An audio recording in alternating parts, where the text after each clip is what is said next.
The wind carried no mercy that night. In the dying light of a Montana winter, where the forest road twisted like a scar through frozen wilderness, a woman lay broken on gravel and ice. Her breath came in shallow gasps, each one a battle against the cold that wanted to claim her. Blood darkened the snow beneath her head. Her eyes, swollen nearly shut, stared at the darkening sky as if searching for something. Hope, perhaps, or simply the end of pain. She had been left there to die, discarded like something worthless by men who believed power could erase truth. But in that vast, unforgiving wilderness, where silence reigned and civilization felt like a distant memory, fate was already moving. A truck engine growled in the distance, headlights cutting through the gathering dusk, and beside the driver, on a German shepherd's ears, suddenly stood alert. Before we begin, tell us where you are watching from, and if this story touches your heart, please subscribe for more. The Montana wilderness stretched endlessly in every direction, a frozen cathedral of towering pines and snow-laden silence. Here, where the nearest town lay 40 miles east and the roads turned treacherous after the first November snow, nature held dominion. The land was beautiful in its severity, mountains rising like ancient sentinels, valleys carved deep by rivers that ran cold and clear, and forests so dense that sunlight barely penetrated their canopy even at midday. This was a place where civilization's reach grew thin, where a man could live in solitude if he chose, and where the rules that governed cities and suburbs seemed almost quaint, irrelevant. Jackson Thorne had chosen this isolation deliberately. At 38, he carried himself with the quiet, coiled readiness of someone trained to face death and walk away. His frame was lean and muscular, built not for show but for endurance and explosive action. Dark hair, cut military short, framed a face weathered by years spent in deserts and mountains halfway around the world. His eyes, gray as winter storms, missed nothing. They were the eyes of a man who had learned to read landscapes for threats, to see what others overlooked, to calculate odds in fractions of seconds. He had been a Navy SEAL for 12 years, rising through the ranks until he led his own team on operations that would never appear in any official record. He had served in places whose names he couldn't speak, done things he tried not to remember, and lost brothers whose faces visited him in dreams. 3 years ago, after a mission in the Hindu Kush that went catastrophically wrong, after he'd carried 2 wounded teammates 15 miles through hostile territory with enemy fighters closing in from all sides, after he'd made it back only to learn that a third man, his best friend, had died during extraction, Jackson had reached his limit. He had resigned, taken his discharge, and come to this remote Montana ranch that his grandfather had left him. Here, he sought the peace that had eluded him for over a decade. His only companion was Rex, a 4-year-old German shepherd who had been his K-9 partner during his final 2 years of service. Rex was a magnificent animal, 90 pounds of muscle, intelligence, and unwavering loyalty. His coat was classic black and tan, his ears perpetually alert, his dark eyes constantly scanning their surroundings with the trained vigilance of a combat veteran. Rex had been trained in patrol work, explosive detection, and protection. He could track a scent across miles of terrain, detect threats before they materialized, and when necessary, bring down a grown man with ruthless efficiency. But more than his skills, it was Rex's presence that Jackson valued most, the steady companionship of a creature who asked nothing but gave everything, who had saved Jackson's life twice overseas, and who seemed to understand, in ways humans couldn't, the weight Jackson carried. If you believe stories like this deserve to be heard, take a moment to show your support. Sometimes the smallest gesture carries the most meaning. Together, they lived simply. But Jackson had renovated the old ranch house, fixing the roof, reinforcing the walls, installing a wood-burning stove that kept the interior warm even when temperatures dropped below zero. He kept chickens for eggs, maintained a large vegetable garden in the brief growing season, and hunted deer and elk for meat. Once a month, he drove his battered pickup truck into the small town of Pinewood to buy supplies: flour, coffee, ammunition, diesel fuel. He spoke to no one beyond what was necessary. The townspeople had learned to leave him alone. They recognized the look in his eyes, the bearing of a man who had seen too much and wanted only to be left in peace.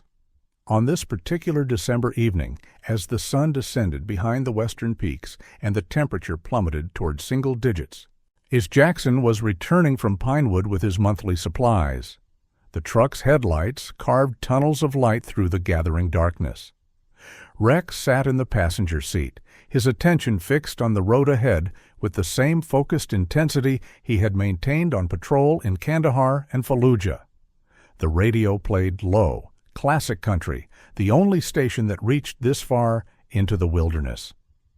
The forest road wound through dense stands of lodgepole pine and Douglas fir. On either side, the trees pressed close, their branches heavy with snow. There were no other vehicles out here at this hour. There rarely were. This road led nowhere except to a handful of isolated ranches and hunting cabins scattered across hundreds of square miles. Most were empty now, their owners having retreated to warmer climates until spring. They were 15 miles from the ranch when Rex suddenly tensed. His ears snapped forward, his body went rigid, and a low growl rumbled from deep in his chest. Jackson's response was instant and automatic. His right foot eased off the accelerator, his eyes sharpened their focus on the road ahead, his body prepared for action without conscious thought.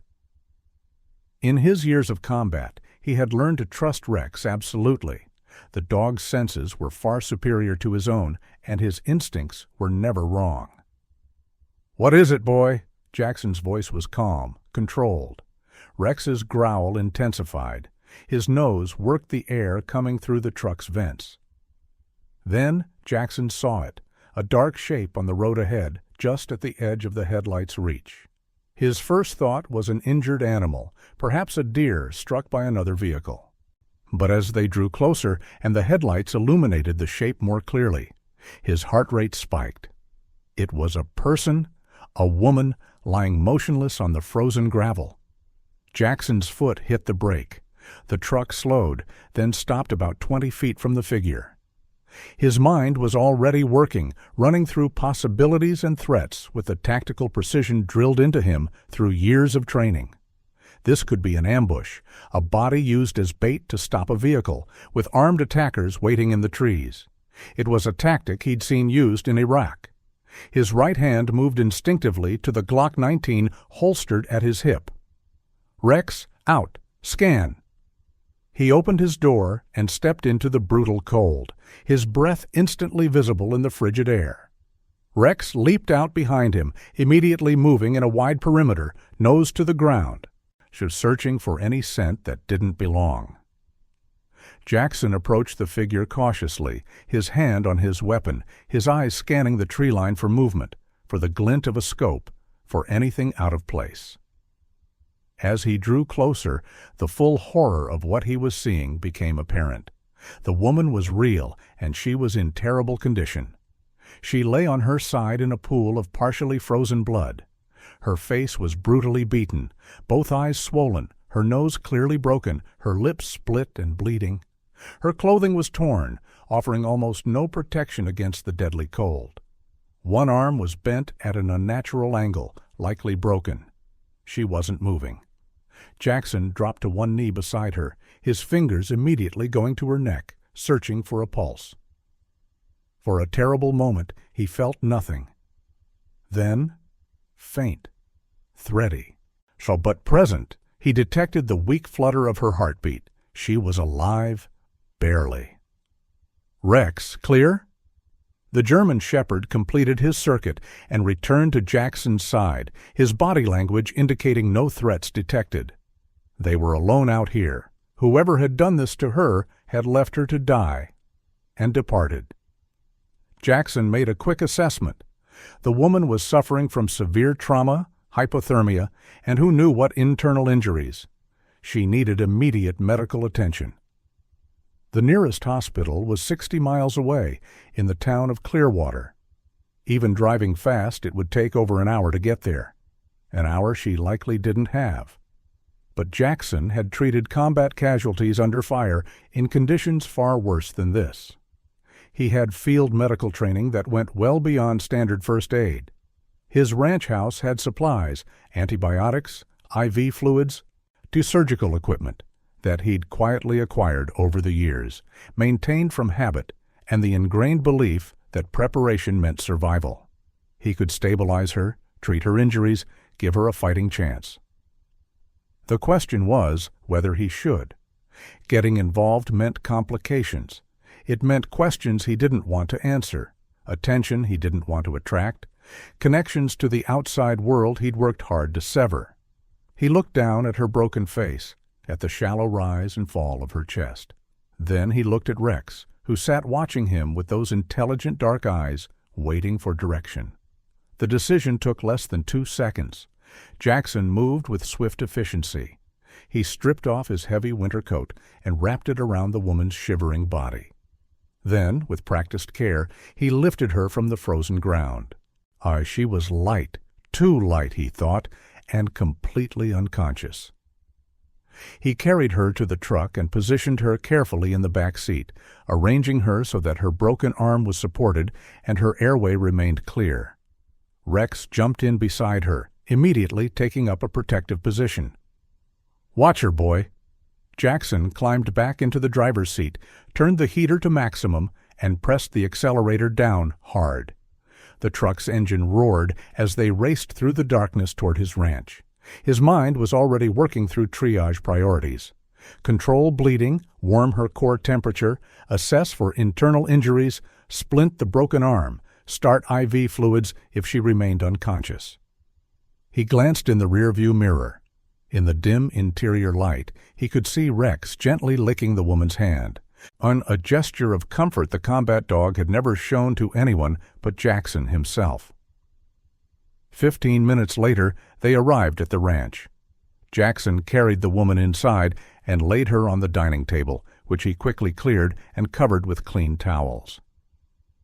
He worked by the light of battery-powered LED lamps, his movements quick and precise. First, he cut away her ruined clothing and covered her with warming blankets. Her body temperature registered at 92 degrees, severe hypothermia. Her pulse remained weak and rapid. Both eyes were swollen shut, and her face was a mass of bruises and lacerations. The break in her left forearm was obvious, the bone not quite protruding, but the deformity clear. Jackson started an IV line and began running warmed saline solution. He cleaned and dressed the lacerations on her face. Mai applied antibiotic ointment, checked her pupils with a penlight. They responded, a good sign. He carefully palpated her abdomen and ribs, searching for signs of internal bleeding or organ damage. 3 ribs on her left side were cracked, but her abdomen was soft, not rigid. No signs of active internal hemorrhage, though he couldn't rule it out completely. He worked for over 2 hours, performing every intervention he could with the resources available. He splinted her broken arm, administered antibiotics and pain medication through the IV, monitored her vital signs constantly. Gradually, her core temperature began to rise. Her pulse strengthened slightly. Color started to return to her ashen face. By midnight, she was stable enough for Jackson to move her to the guest bedroom. He positioned her carefully on the bed, covered her with multiple blankets, and set up the IV pole beside her. Rex immediately claimed his position at the foot of the bed, his eyes never leaving the injured woman. Jackson stood in the doorway, watching her breathe. Questions churned through his mind. Who was she? What had happened to her? Who had beaten her so severely and left her to die on that remote road? And perhaps most importantly, what kind of danger had he just invited into his carefully constructed isolation? He had no answers, but as he stood there in the quiet of his ranch house, listening to the wind howl outside and watching this broken woman breathe, Jackson Thorne realized that his solitary existence had just come to an end. The first night passed in tense vigilance. Jackson didn't sleep. He sat in a chair beside the guest bed, monitoring the woman's condition, checking her vital signs every 30 minutes, adjusting her IV fluids, watching for any signs of deterioration. Rex remained at his post at the foot of the bed, equally alert. Outside, the temperature dropped to 5 degrees below zero. The wind hammered at the house, rattling windows and making the walls creak. Inside, the wood stove burned hot, keeping the interior warm and dry. The woman drifted in and out of consciousness, never fully waking. When she stirred, small sounds of pain escaped her swollen lips. Jackson administered more pain medication, careful not to give too much, balancing relief against the risk of respiratory depression. Her breathing remained steady. Her pulse strengthened gradually throughout the night. By dawn, her temperature had climbed to 96 degrees, then 97. She was winning the battle against hypothermia. As gray morning light seeped through the windows, Jackson finally allowed himself to stand and stretch. Every muscle in his body ached from sitting motionless for hours. He walked to the kitchen and started a pot of strong coffee. Rex followed, and Jackson let him outside for a few minutes before feeding him. The German shepherd ate quickly, then immediately returned to the bedroom to resume his watch over their unexpected guest. Jackson made himself breakfast, eggs from his chickens, bacon he'd cured himself, thick slices of homemade bread. He ate mechanically, fuel rather than pleasure. His mind wouldn't stop working, analyzing the situation from every angle. The woman's injuries were consistent with a sustained, brutal beating. Someone had hurt her very deliberately and then left her in a location where she would almost certainly die from exposure before anyone found her. This wasn't random violence. This was attempted murder, which meant whoever did it might come looking to confirm she was dead. And when they discovered she wasn't, when they learned someone had intervened and saved her, they might come looking for both of them. Jackson returned to the bedroom. In the morning light, he could see the woman more clearly. Beneath the swelling and bruises, he could make out delicate features, high cheekbones, a straight nose now broken, full lips now split and swollen. Her hair, matted with dried blood, was a light brown color with hints of gold. She appeared to be in her early 30s. No wedding ring, no jewelry at all, actually. Nothing that might identify her. He checked her vital signs again, all improving. Her breathing was deeper, more regular. Her pulse was stronger. The color in her face looked better. She was going to survive, he thought, physically at least. When you see someone fighting against impossible odds, fighting to survive what should have destroyed them, honor that courage. Let your voice be part of what reminds the world that resilience matters. Around mid-morning, her eyes began to move beneath her swollen lids. She was approaching consciousness. Jackson positioned himself where she would see him immediately when she woke, not wanting to startle her. Rex moved closer, his presence calm and reassuring. Her eyes opened, or tried to. The swelling allowed only narrow slits, but through those slits Jackson saw irises of striking green, clouded now with pain and confusion. She stared at him for several seconds, clearly disoriented. Then she tried to speak. Her voice came out as barely a whisper, her damaged lips struggling to form words. "Where?" "You're safe," Jackson said, keeping his voice low and calm. "You're at my ranch. I found you on the forest road last night. You were badly hurt. I brought you here and treated your injuries." She processed this slowly. Her eyes moved around the room, taking in her surroundings, then down to her own body, the blankets, the IV line in her arm, the splint on her broken forearm. Fear flickered across her battered face. "Who?" she whispered. "My name is Jackson Thorne. This is Rex." He gestured to the German shepherd. "We're not going to hurt you. You're safe here." Tears began to leak from the corners of her swollen eyes. Her right hand, the one not attached to the broken arm, moved to her face, touching the swelling gently, exploring the damage.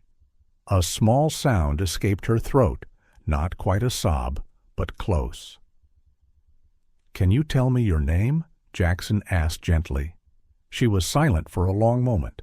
Jackson wondered if she would answer, if perhaps the trauma had been severe enough to cause memory loss. But then she spoke, her whisper slightly stronger. "Sarah. Sarah Miller." "Okay, Sarah, can you tell me what happened to you? Who hurt you?" The fear in her eyes intensified. She shook her head, a tiny movement that clearly caused her pain. I can't. They'll what?" Jackson pressed, but carefully. "Sarah, whoever did this to you tried to kill you. They left you out there to die. I need to know what we're dealing with. Are they coming back? Are you in immediate danger?" She closed her eyes. The tears continued to flow. For several minutes, she didn't speak. Then, so quietly, he almost didn't hear. "Everyone? Danger. Everyone." It wasn't a complete answer, but it confirmed what Jackson had suspected. This wasn't over. Whoever had hurt Sarah Miller would be a threat as long as they remained free. "All right," he said. "You don't have to tell me everything right now, but you need to rest and heal. You have 3 broken ribs, a broken arm, severe bruising and lacerations, and you nearly died from hypothermia. You're going to be in a lot of pain for a while. I'm going to keep giving you medication to manage that, and I'm going to keep monitoring you to make sure there are no complications. You understand?" She nodded, just barely. "Do you need anything right now? Water? Are you hungry?" "Water," she whispered. Jackson helped her drink from a straw, supporting her head carefully. She managed only a few sips before exhaustion reclaimed her. Within minutes, she had drifted back into sleep. For the next 3 days, Jackson maintained his vigil. Sarah drifted in and out of consciousness, gradually spending more time awake. He kept her on IV fluids and antibiotics, changed her dressings, monitored her healing progress. The swelling in her face began to subside slowly, revealing more of her features. The bruises transitioned from purple-black to green and yellow. Her broken ribs caused her considerable pain whenever she moved or breathed deeply, but there were no signs of pneumonia or other complications developing. Rex remained her constant guardian. The German Shepherd rarely left the bedroom, taking up position either at the foot of her bed or lying on the floor beside it. When she was awake, his eyes tracked her every movement. When she slept, he remained alert to any sound or change in her condition. Sarah seemed comforted by his presence. Several times, Jackson found her good hand resting on Rex's head, her fingers gently stroking the dog's fur. On the 4th day, Sarah was strong enough to sit up in bed for short periods. The swelling in her face had reduced enough that she could open both eyes, though they were still ringed with fading bruises. She could speak more easily now, though her voice remained hoarse and soft. She ate small amounts of the soup Jackson prepared, simple broths at first, then more substantial stews. She kept everything down. Her body was healing, but her mind was clearly tormented.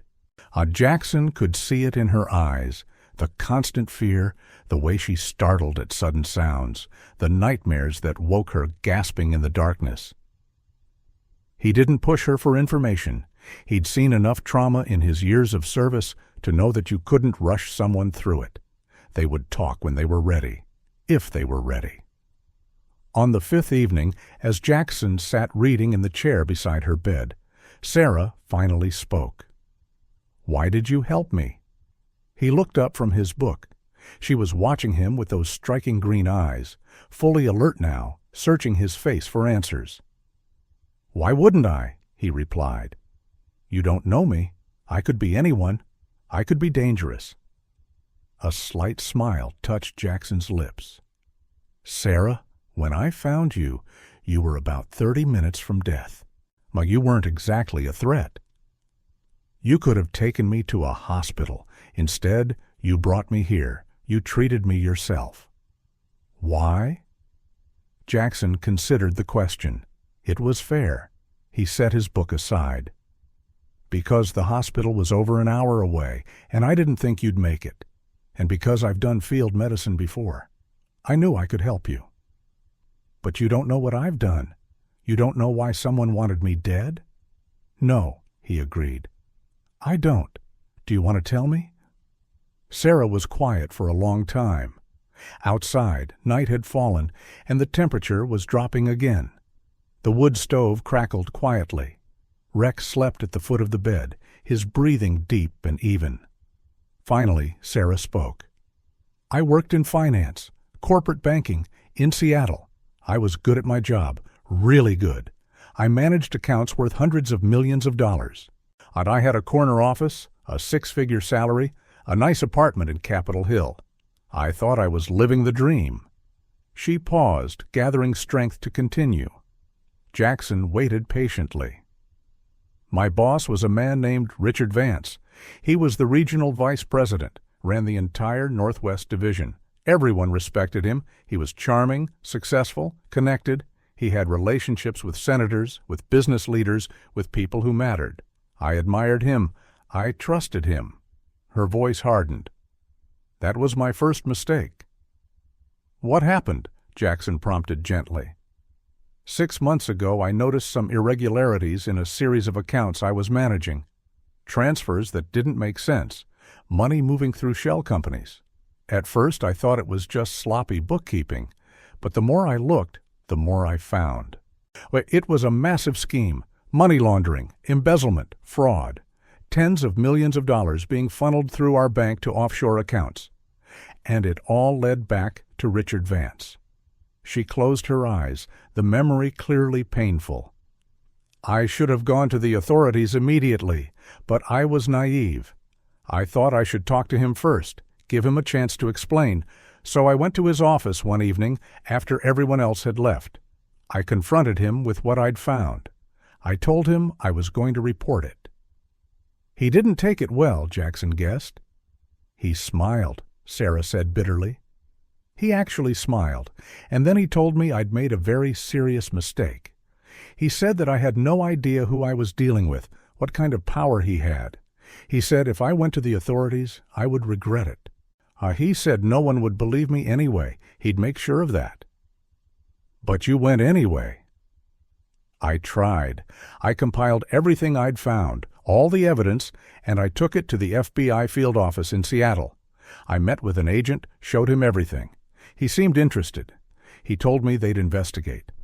2 days later, I was arrested. Jackson's eyes narrowed. On what charges? Murder and embezzlement. Sarah's laugh was hollow, bitter. Richard had set me up perfectly. He'd fabricated evidence, making it look like I was the one running the scheme, stealing the money, and he'd implicated me in the murder of a whistleblower, another bank employee who had supposedly discovered my crimes and who I'd allegedly killed to keep quiet. The evidence against me was overwhelming because he'd planted it all. Banking records with my digital signature. Emails from my account. Security footage that had been doctored to show me in places I'd never been. Everything pointed to me. Stay with this story.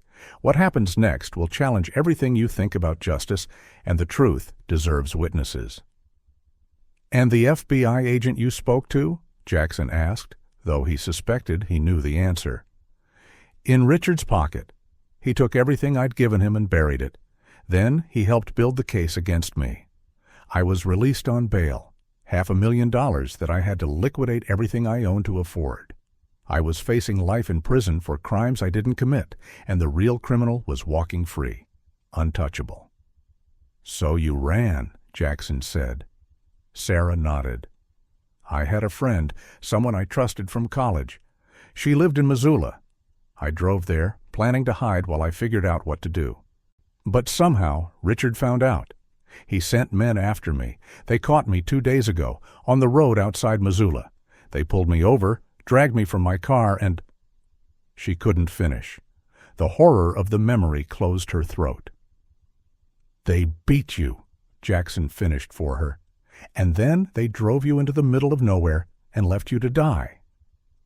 They said no one would ever find me. They said I'd freeze to death or the animals would get me, and even if someone eventually found my body, it would just look like I'd gotten lost in the wilderness and died of exposure.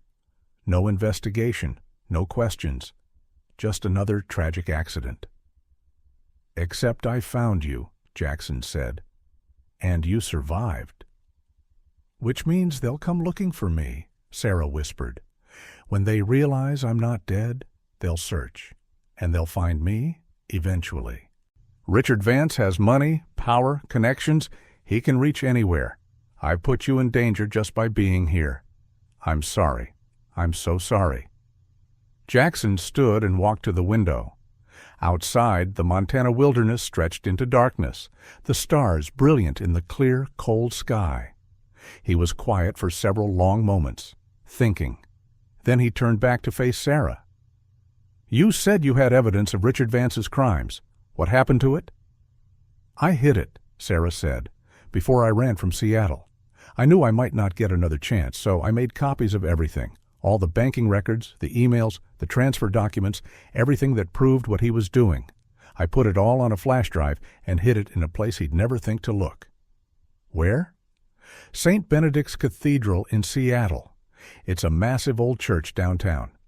My mother used to take me there when I was a child. There's a statue of the Virgin Mary in one of the side chapels, and behind it there's a loose stone in the wall. I put the flash drive in there, wrapped in plastic. It's been there for 6 months." Jackson processed this. "So the evidence that could clear your name and put Vance in prison is sitting in a church 500 miles from here." "Yes, but I can't get to it. My face was all over the news when I was arrested. Even now, even beaten up like this, someone might recognize me. And Richard has people everywhere. The moment I show up in Seattle, I'm dead." "Not necessarily," Jackson said slowly. Sarah looked at him, confusion and hope warring in her expression. "What do you mean?" "I mean that you're not going back to Seattle alone. I'm going with you." "What? No? Jackson? You don't understand. These people are dangerous. They're killers. Richard has money to hire professionals. You can't—" "Sarah." His voice was calm but carried an edge of absolute certainty. "I spent 12 years as a Navy SEAL. I've operated in hostile territory against enemies who were very well funded and very professional. I've extracted high-value targets from situations where the odds of success were less than 20%. I've survived scenarios that should have killed me multiple times over. I'm not afraid of Richard Vance or the men he's hired." She stared at him. "Why would you do this? Why would you risk your life for someone you barely know?" It was a good question. Jackson asked himself the same thing. He looked down at Rex, who had woken and was now watching both of them with those intelligent dark eyes. And then he looked back at Sarah. "Because you're innocent?" he said simply. "Because someone needs to stand up for the truth. And because I'm tired of doing nothing while the world burns. I came out here to escape, to hide from everything I'd seen and done. But maybe that was the wrong choice. Maybe I'm supposed to still be fighting, just in a different way." Tears spilled down Sarah's cheeks. "I don't know what to say." "Say you'll let me help you. Say you'll trust me to get you to Seattle, retrieve that evidence, and make sure it gets into the right hands. The real right hands this time, not corrupt FBI agents." Sarah wiped at her tears, wincing as her fingers touched the still tender bruises. "Okay," she whispered. "Okay, yes, I trust you." Jackson nodded. "Then rest, heal. It's going to take you at least another week or two before you're strong enough to travel. In the meantime, I'm going to make some preparations." The next morning, Jackson drove into Pinewood. It was a risk leaving Sarah alone at the ranch, but it was a necessary one. He parked his truck on the main street and walked into the small general store that served as the town's primary source of supplies. The owner, a weathered man in his 60s named Bill Marsh, greeted him with a nod. "Jackson, didn't expect to see you again so soon. Monthly run was just last week, wasn't it?" "Needed a few more things," Jackson said, keeping his voice casual. He moved through the store, picking up items: first aid supplies, canned food, ammunition for his rifle and handgun. Nothing out of the ordinary, nothing that would raise questions. As he waited at the counter for Bill to ring up his purchases, Jackson's eyes caught on something posted on the community bulletin board near the door. His blood went cold. It was a wanted poster, and the face on it, despite significant digital cleaning to remove bruises and swelling, was unmistakably Sarah Miller. The poster identified her as a fugitive wanted for murder and embezzlement. It listed her height, weight, age, and last known location: Missoula, Montana.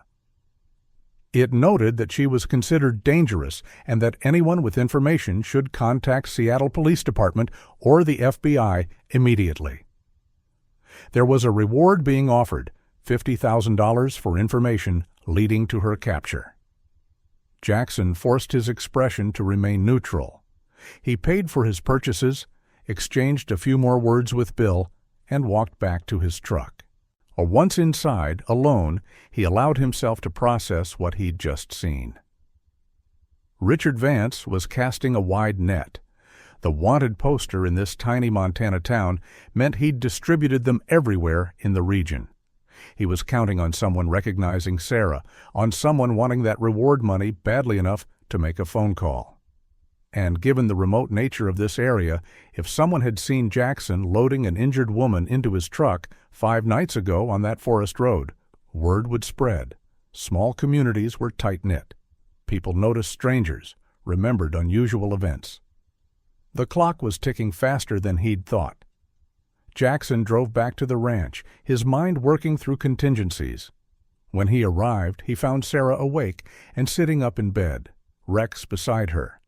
She looked stronger today, he thought. The resilience in her eyes was returning.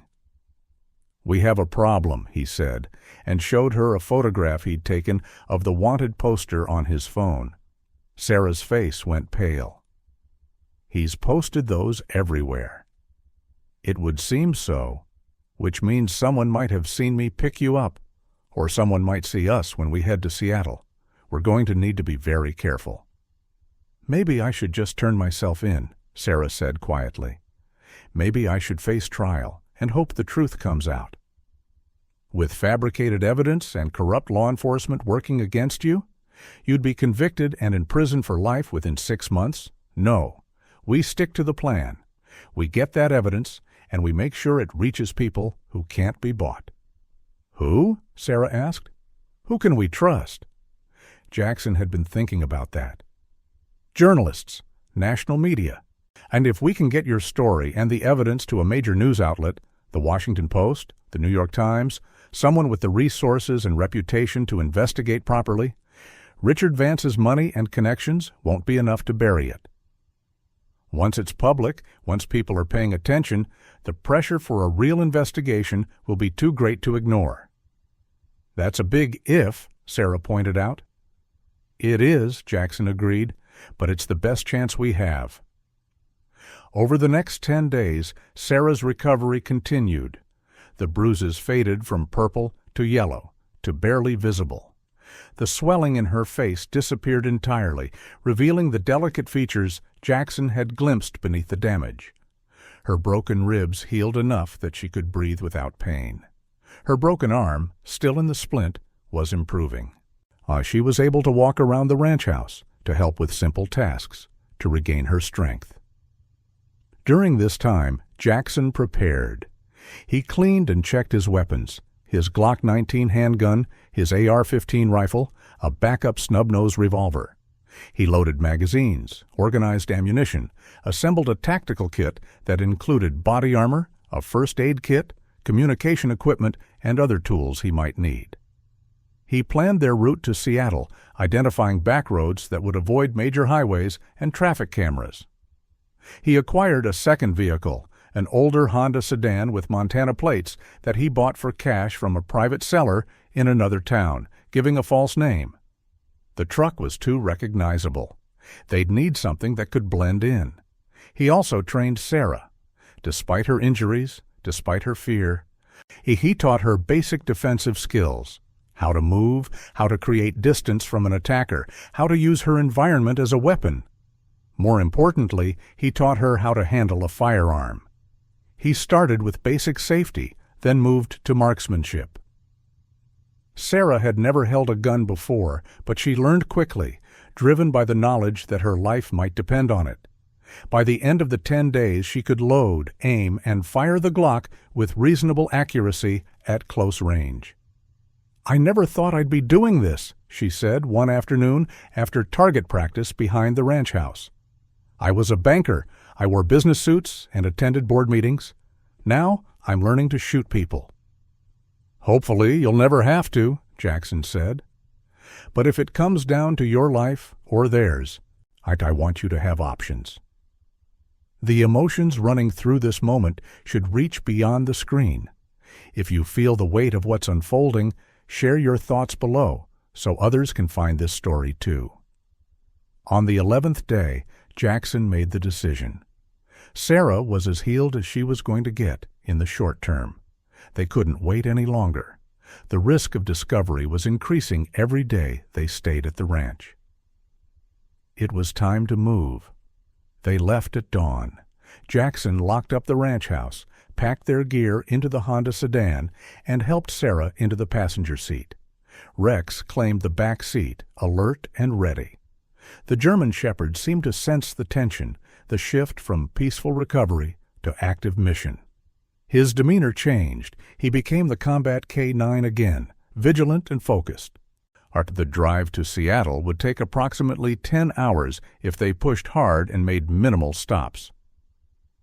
Jackson planned to make it in 12, taking back roads and avoiding population centers as much as possible. Sarah wore a baseball cap and sunglasses to obscure her face. Jackson had grown out his beard over the past week and a half, changing his appearance slightly. They looked like a couple taking a road trip, nothing more. The first few hours passed without incident. They crossed from Montana into Idaho, then turned west toward Washington. The landscape shifted from mountains and forests to rolling hills and agricultural land. They spoke little, both lost in their own thoughts. Rex slept in the back seat, conserving energy. Around midday, as they stopped for gas at a small station in rural Idaho, Jackson noticed a man watching them from across the pumps. The man was in his 40s, heavy-set, wearing a trucker cap. His eyes lingered on Sarah for several seconds too long. Then he pulled out his phone. Jackson's instincts screamed warning.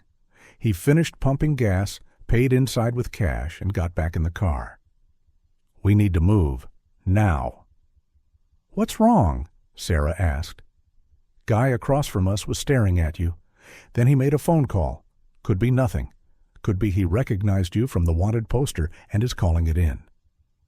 They pulled back onto the highway, and Jackson increased their speed, pushing the Honda to 75-80 miles per hour.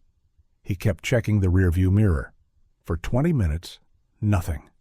Then he saw them, 2 vehicles, a black SUV and a gray pickup truck, driving fast and aggressive, closing the distance. "Company," he said quietly. Sarah turned to look. Her face went white. "Oh, God, they found us." "Maybe, or maybe it's just aggressive drivers. Either way, we're not taking chances." Jackson's mind shifted into tactical mode, the old training taking over. He scanned the road ahead, looking for options, for advantages. They were on a rural highway, 2 lanes, light traffic, woods on both sides. Not ideal terrain for an escape, but he'd worked with worse. The SUV and truck were gaining fast. Jackson pushed the Honda harder, but the sedan wasn't built for high-speed chases. The other vehicles were more powerful, and they were closing the gap. A quarter mile, 500 feet, 300 feet. Then the SUV pulled into the oncoming lane and accelerated, trying to come up alongside them. Jackson saw the passenger window rolling down. He saw the barrel of a rifle emerging. "Get down!" he shouted. Sarah ducked. Rex dropped to the floor of the back seat. Jackson jerked the steering wheel hard to the right just as the rifle barked. The bullet punched through the Honda's rear window, passed through the space where Sarah's head had been seconds before, and exited through the windshield. Jackson slammed on the brakes. The Honda's tires screamed. The SUV shot past them, the gunman's second shot going wide. The gray pickup behind them barely avoided a collision, swerving wildly. Jackson cranked the wheel left, sending the Honda into a controlled skid that brought them facing back the way they'd come. Then he floored the accelerator. "What are you doing?" Sarah screamed. "Creating distance. Hold on." The Honda raced back down the highway. In the rearview mirror, our Jackson saw the SUV and pickup both executing rapid turns to pursue. He was buying time, maybe a minute or two. He took the next turn off the highway, a narrow road that plunged into dense forest. The sedan bounced over rough pavement, branches whipping at the windows. "There!" Sarah pointed. A small side road, barely more than a dirt track. Jackson took it without slowing, the Honda's suspension protesting violently. They crashed through underbrush, the track twisting through thick trees. Behind them, the sound of the pursuing vehicles grew fainter. The SUV and pickup were too big, too heavy for this terrain. They were losing the chase. Jackson drove for another 10 minutes, the track getting worse, until they reached a small clearing with an abandoned logging cabin. He pulled behind the structure, out of sight from the track. And killed the engine. Silence, just the ticking of the cooling engine and their own harsh breathing. "Are they gone?" Sarah whispered. Jackson listened. No engine sounds, no voices, just forest. "For now, but they'll widen the search. We can't stay here long." He got out of the car and quickly assessed the damage. The rear window was completely destroyed. The windshield had a bullet hole, but hadn't shattered. The body had numerous scratches from the branches, but the car was still functional. Good enough. "We need to ditch this car," he said. "They got a good look at it. They'll be searching for it. We need different transportation." How? Jackson was already thinking. They were in rural Idaho, middle of nowhere. But there'd been a small town about 10 miles back before they'd turned onto the highway. "We backtrack on foot through the woods to that town we passed. We find another vehicle. We take it." "You mean steal it?" Sarah said.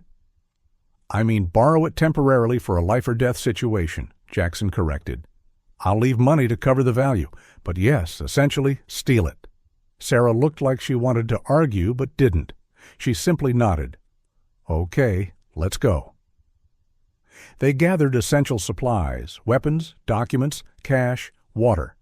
Jackson gave Rex the command to follow and track. Then they set off through the forest, moving quickly but carefully, avoiding roads and open areas. It took them 3 hours to reach the outskirts of the town. Jackson scouted carefully, watching traffic patterns, looking for opportunities. He found one at a small motel on the edge of town, an older Ford Explorer parked in the back lot, covered in road dust, clearly belonging to someone who'd been traveling. He approached it, used tools from his kit to unlock it, then spent 2 minutes hot wiring the ignition. The engine turned over. He left $5,000 in cash in an envelope on the ground where the Explorer had been parked, weighted down with a rock. Not perfect, but better than nothing. They drove through the night, taking an entirely different route than originally planned, looping far north to approach Seattle from an unexpected direction. Jackson pushed them hard, stopping only for gas and bathroom breaks. Sarah dozed fitfully in the passenger seat. Rex remained alert in the back, his eyes constantly scanning their surroundings. By dawn, they were crossing into Washington state. By mid-morning, they reached the outskirts of Seattle. The city rose before them, modern skyscrapers gleaming in the gray light, the Space Needle visible in the distance, Puget Sound stretching out beyond. Somewhere in this city was St. Benedict's Cathedral, and somewhere in that cathedral was the evidence that would set Sarah free and bring Richard Vance to justice. But between them and that evidence stood unknown dangers. Vance's men would be watching. The corrupt FBI agent would be looking Law enforcement would have Sarah's description and would arrest her on sight. Getting into the city undetected would be difficult. Getting to the cathedral would be harder. Getting out alive with the evidence might be impossible. Jackson glanced at Sarah. She was staring at the city with a mixture of fear and determination. Then he looked at Rex in the rearview mirror. The German shepherd met his eyes, ready for whatever came next. "All right," Jackson said quietly. "Let's finish this." They parked the Explorer in a long-term lot at a small regional airport south of the city, choosing a spot that would keep the vehicle unnoticed for days if necessary. From there, they took a combination of public buses and ride-shares into Seattle proper, changing their appearance multiple times. Different hats, different jackets, Sarah wearing a wig they'd purchased at a costume shop. Rex wore a service dog vest that Jackson had acquired, which allowed them to bring him into places that might otherwise prohibit animals. The vest wasn't technically legal, but Jackson didn't care. Rex was his early warning system, his protection, and his partner. Where they went, Rex went. St. Benedict's Cathedral was located in downtown Seattle, a massive Gothic revival structure that had stood for over a century. Its stone walls rose 4 stories high, topped with a bell tower that reached even higher. Stained glass windows depicted scenes from Scripture.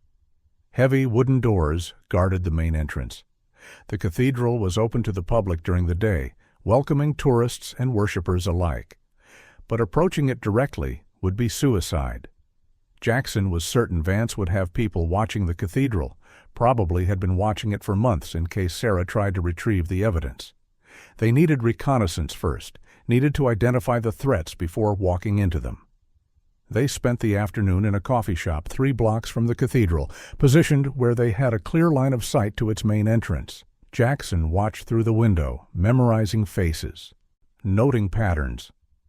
Sarah sat beside him, her face obscured by the wig and large sunglasses, sipping coffee and trying to remain calm. Rex lay at their feet, seemingly relaxed but actually hyper-alert to everything around them. Over 4 hours of observation, Jackson identified at least 3 watchers. 2 men in a parked sedan across from the cathedral's main entrance, changing shifts every 2 hours.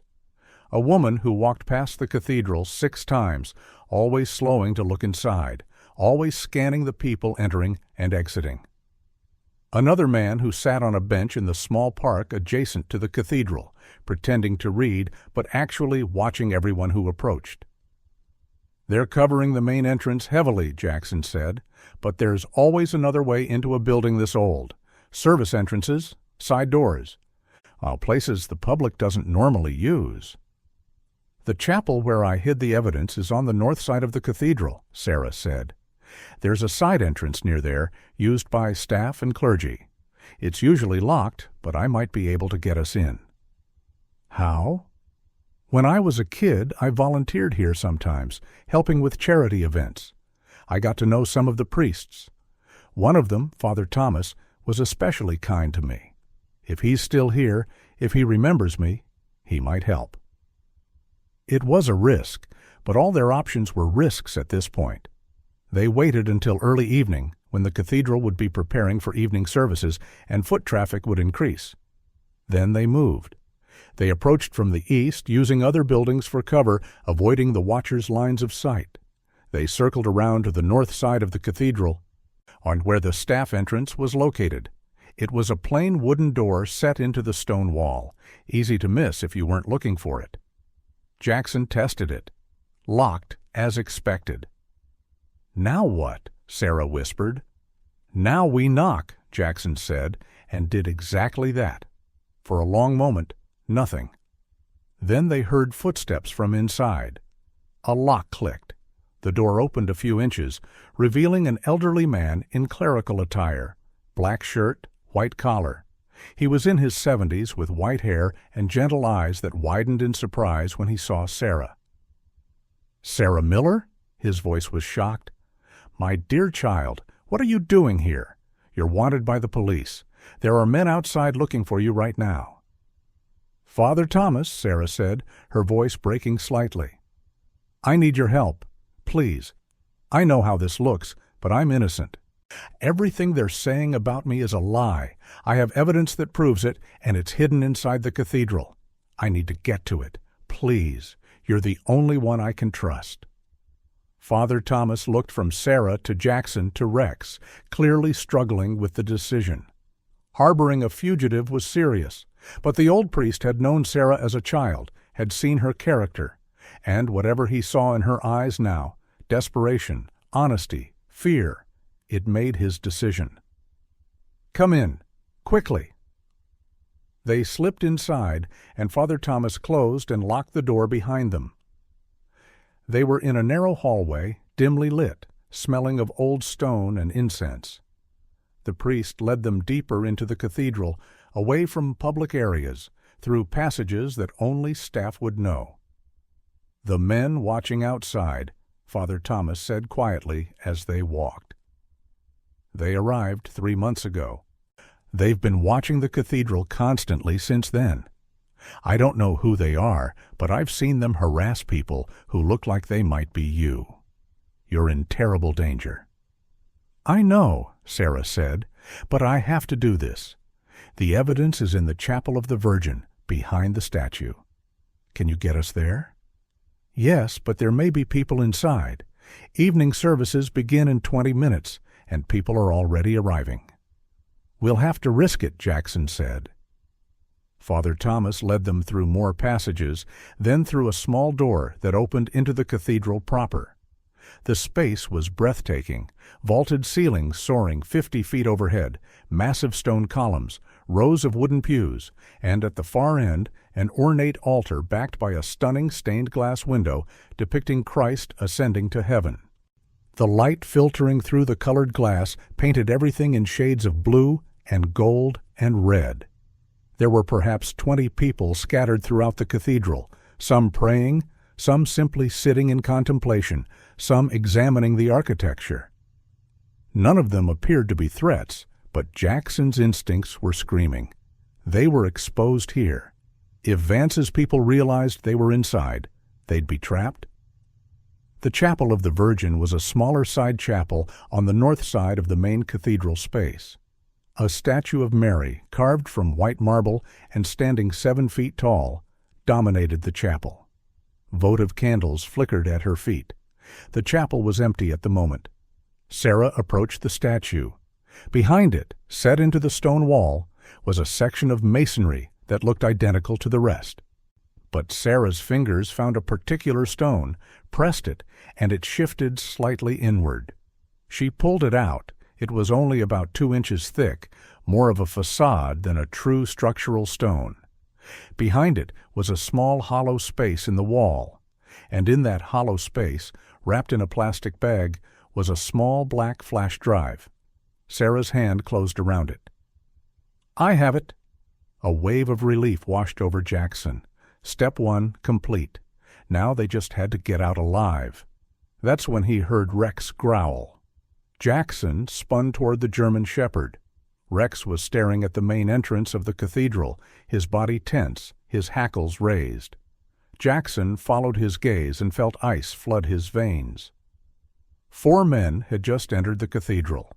They wore casual clothing, but Jackson recognized the way they moved, the awareness, the coordination, the cold professionalism.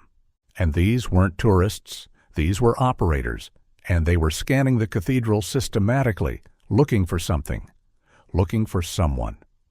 One of them pulled out a phone, looked at it, then showed it to the others. On the screen was a photograph, a wanted poster image of Sarah Miller. "They've been alerted," Jackson said quietly. "Someone saw us enter. They know we're here." Father Thomas had gone pale. "There's a back exit through the sacristy. I can show you." "No time," Jackson interrupted. The 4 men were moving through the cathedral, checking the pews, approaching the side chapels. In seconds, they'd reach the Chapel of the Virgin. "Sarah, get behind me. Father, get out of sight. Rex, protect." The German shepherd immediately positioned himself in front of Sarah, his teeth bared, a low snarl emanating from his chest. Jackson moved to the chapel entrance, positioning himself where he had cover from the chapel's stone walls but could see the approaching men. His hand went to the Glock holstered under his jacket. He didn't want a firefight in a cathedral, didn't want to put innocent people at risk. But if these men forced the issue, he'd do what was necessary. The four men reached the chapel entrance.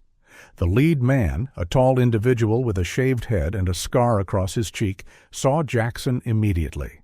His hand went to his waistband, reaching for a weapon. "Don't," Jackson said, his voice calm but carrying absolute authority. "There are civilians here. You draw that weapon, people die. Is that what your employer wants? A massacre in a cathedral? The kind of attention that would bring?"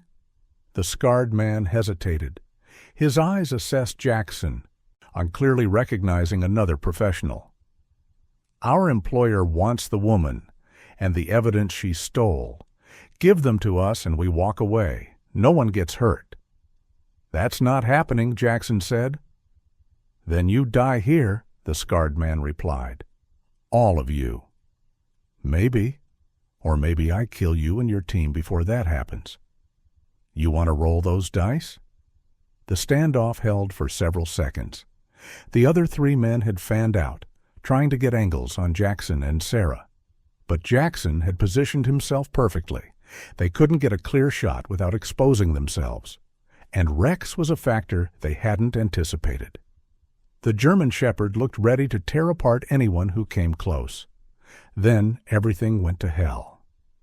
One of the other men, younger and less disciplined than the scarred leader, pulled his weapon, a compact 9mm pistol. And he aimed it at Jackson. "I got him. Take the shot." Jackson moved faster. His Glock cleared leather and fired in one smooth motion. The bullet caught the younger man in the shoulder, spinning him around and dropping him to the cathedral floor. His pistol clattered away across the stone. The remaining three men reacted instantly, drawing their own weapons. Jackson fired twice more, controlled pairs aimed at center mass. One man went down immediately. Another took a round in the chest, but his body armor stopped it. He staggered, but stayed on his feet. The cathedral erupted in chaos. The civilians screamed and ran for the exits.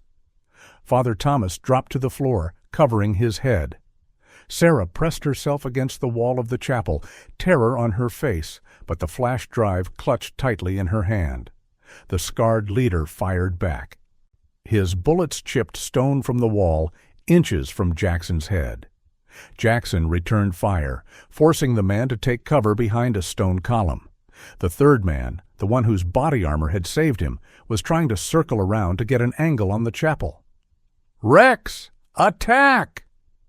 The command was instantaneous.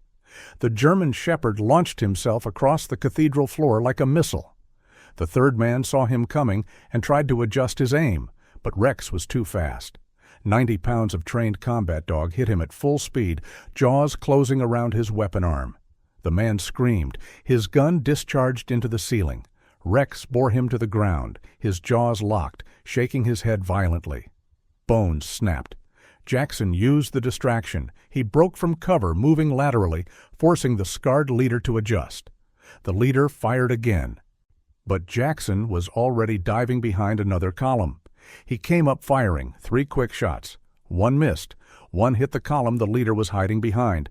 The third caught the leader in the leg. The scarred man went down with a grunt of pain. He tried to bring his weapon around, but Jackson was already there, kicking the gun from his hand and delivering a brutal strike to his temple with the Glock's grip. The leader collapsed, unconscious. Jackson spun, acquiring targets. The younger man he'd shot first was still on the ground, clutching his shoulder, no longer a threat. The second man he'd shot was dead. The third man was on the ground with Rex still on top of him, no longer fighting, his arm mangled. The fourth man, the leader, was out cold. The entire confrontation had lasted less than 30 seconds. "Sarah!" "We move now!" Sarah stumbled out of the chapel, her face white with shock. Father Thomas rose from the floor, staring at the scene in horror. "My God, what have you done?" "What I had to," Jackson said grimly. "Father, I'm sorry. Call the police. Tell them you were taken hostage. Don't mention Sarah's name. Tell them armed men stormed the cathedral and were stopped by an unidentified person. Can you do that?" The old priest nodded shakily. Yes, I can. Go, quickly." Jackson whistled for Rex. The German shepherd released his hold on the injured man and bounded back to Jackson's side, blood on his muzzle, but otherwise unharmed. They ran for the staff entrance Father Thomas had originally let them through, Sarah stumbling along between them. Behind them, sirens were already wailing in the distance. Someone had called the police during the firefight. They had minutes at most. They burst out of the staff entrance into the gathering evening. Jackson oriented himself quickly, then led them away from the cathedral at a run, sticking to alleys and side streets, avoiding main roads. Sarah struggled to keep up, her healing injuries limiting her speed, but adrenaline pushed her forward. If what you've just witnessed shakes you to your core, if you believe this kind of truth needs to reach others who still have the courage to care, share this story before it disappears into silence.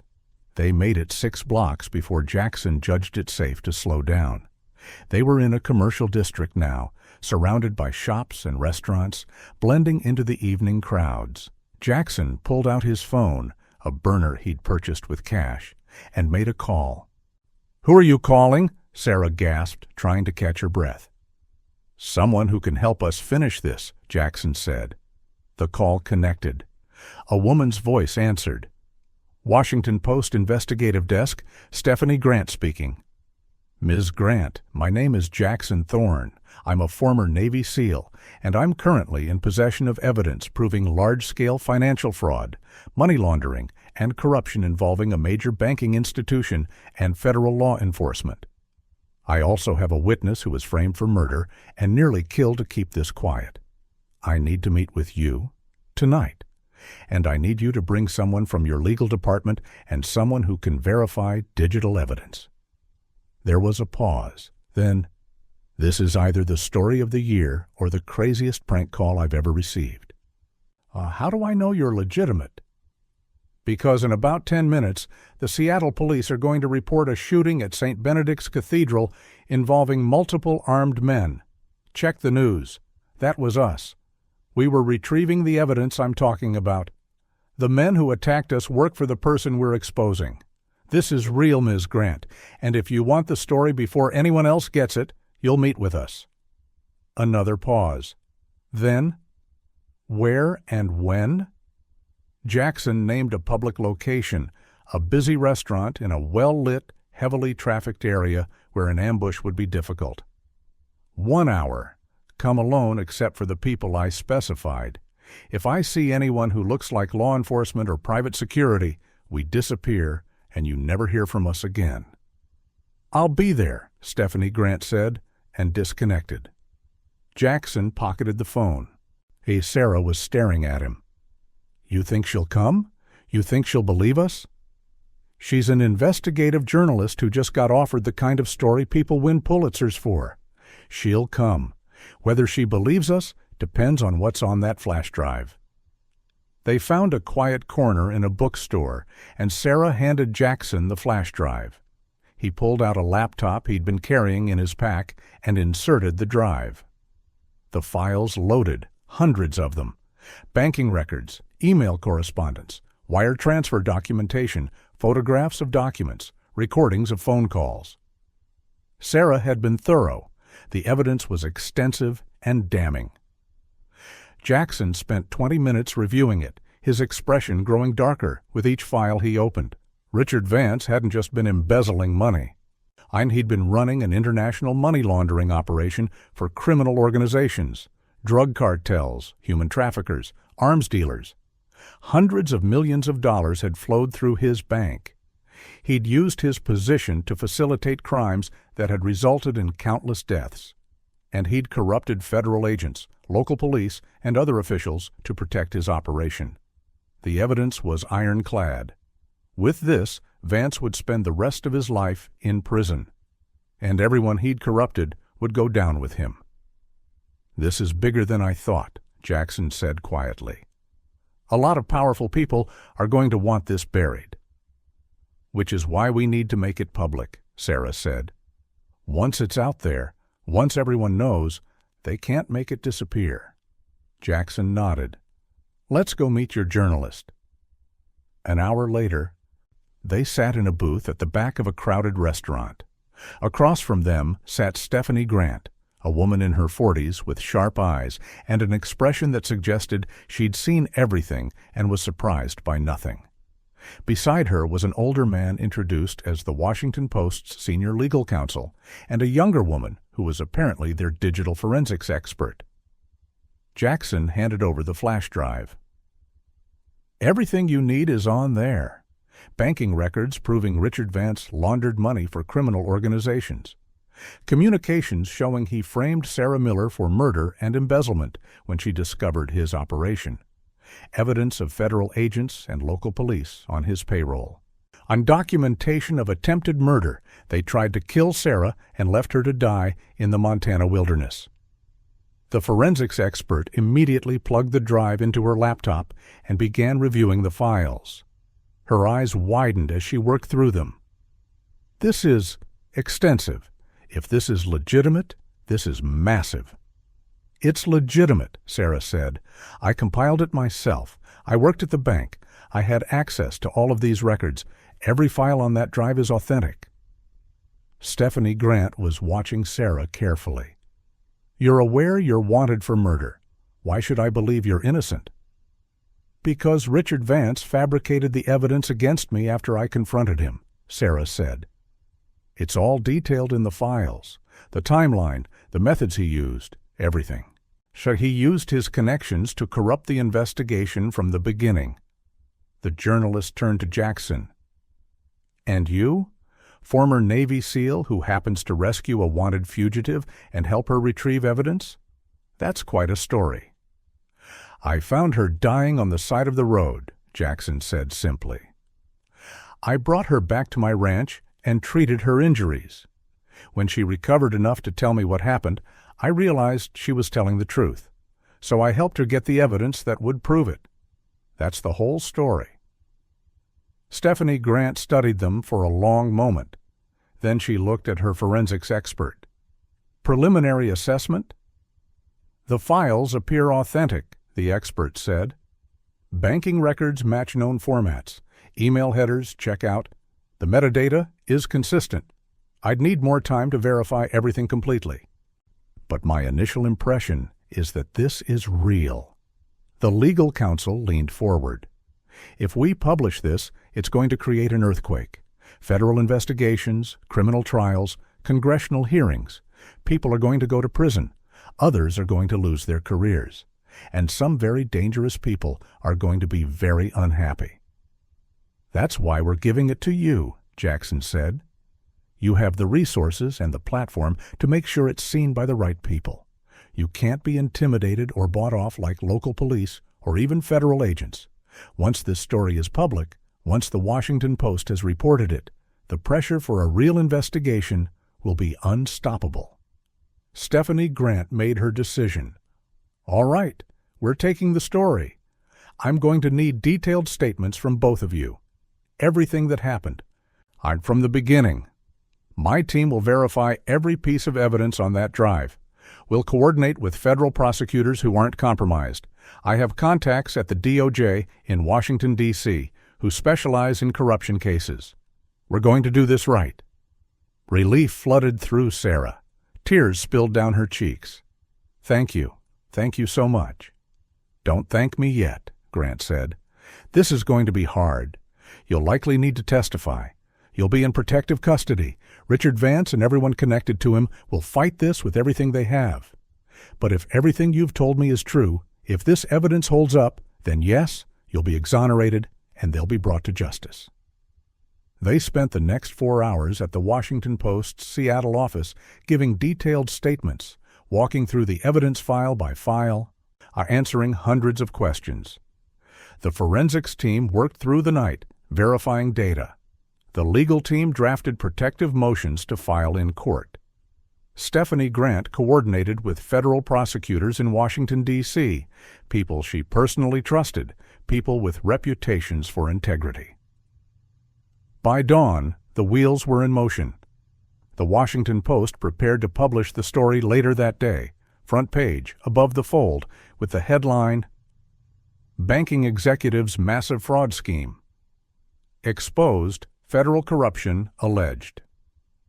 Federal prosecutors issued arrest warrants for Richard Vance and 7 others, including the corrupt FBI agent who had buried Sarah's original report. Sarah was placed in protective custody by U.S. Marshals who answered directly to the DOJ in Washington, people who had no connection to the Seattle field office, people who couldn't be compromised. Jackson was offered the same protection, but he declined. He and Rex had other places to be. Before they separated, Sarah grabbed Jackson's hand. "I don't know how to thank you. You saved my life. You risked everything to help me. I'll never forget that." "You don't owe me anything," Jackson said. "You survived. You fought for the truth. That takes more courage than anything I did." "Will I see you again?" Jackson smiled slightly. "Maybe, when this is all over, when you're free and safe. Come find me in Montana. The door's always open." She hugged him, then knelt and hugged Rex, burying her face in the German shepherd's fur. "Thank you too, boy. You're a hero." Rex's tail wagged once. Coming from him, that was the equivalent of a declaration of eternal friendship. 3 weeks later, Sarah Miller sat in a federal courtroom and watched as Richard Vance was led away in handcuffs. The evidence from the flash drive had been authenticated and verified. The investigation it triggered had uncovered even more corruption than Sarah had originally documented. Vance and 12 others were indicted on multiple counts of fraud, money laundering, obstruction of justice, attempted murder, and corruption. All charges against Sarah had been dropped.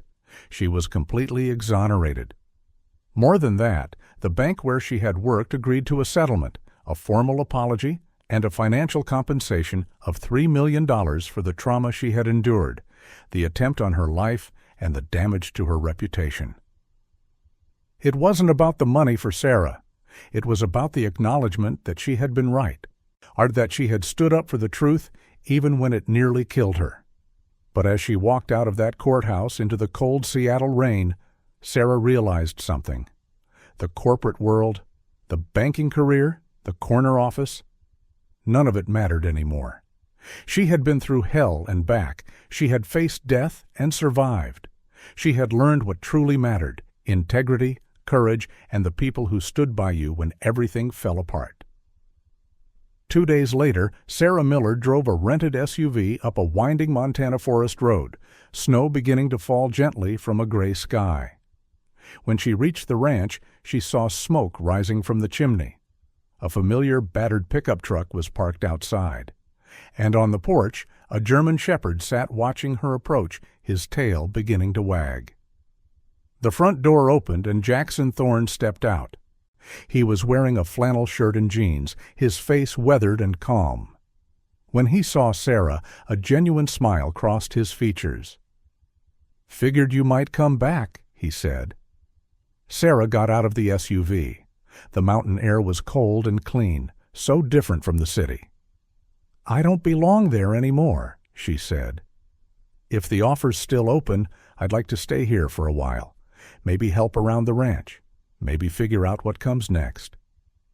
"The offer's open," Jackson said, "for as long as you want." Rex bounded down from the porch and greeted Sarah enthusiastically, allowing her to scratch behind his ears. She laughed, the first genuine laugh she'd experienced in months. Together, the 3 of them walked into the ranch house. Inside, a fire burned in the wood stove. Coffee was brewing. The space was simple, rustic, but it was warm and safe and felt more like home than anywhere Sarah had been in years. Outside, the snow continued to fall, covering the world in white. The Montana wilderness stretched endlessly in all directions, vast, beautiful, indifferent. But within the walls of that small ranch house, 3 survivors had found something that the wilderness could never take away: peace, purpose, and the quiet knowledge that they had faced darkness and emerged into light. Sarah stood at the window, watching the snow. Jackson came to stand beside her, handing her a mug of coffee. They didn't speak. They didn't need to. Some things were understood without words. She had been beaten and left on the side of the road to die. But a Navy SEAL had found her and brought her home, not to the place she came from, but to the place she was always meant to be. And in that frozen wilderness, with a man who understood what it meant to fight for something that mattered, and a dog who had shown her what loyalty truly looked like, Sarah Miller finally found the thing she'd been searching for her entire life. She found herself. If this story touched your heart, share it with someone who believes that faith still lives in ordinary days. Leave a comment about the blessings you've witnessed in your own life, and subscribe for more stories that remind us we are never too lost to be found again. May God bless you, keep you warm in your winters, and fill your home with the quiet, steady light of hope.